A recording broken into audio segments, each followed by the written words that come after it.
Good morning, guys. In front of me is CUBOT KingKong Mini 3, and let me show you how to activate developer options.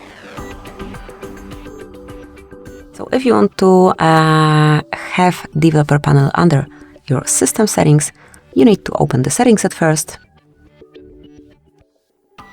then scroll all the way down, mark about phone, and choose build number. Click on it 7 times, then draw your unlock pattern if you have one. And as you can see, from now on, you are a developer. So let's go back, enter system, and as you can see, developer options are right in front of you. Here you've got them. You can smoothly use whichever feature you need. And then to switch developer panel off, just unmark the stop switcher. Thank you for watching. Please subscribe our channel and leave the thumbs up.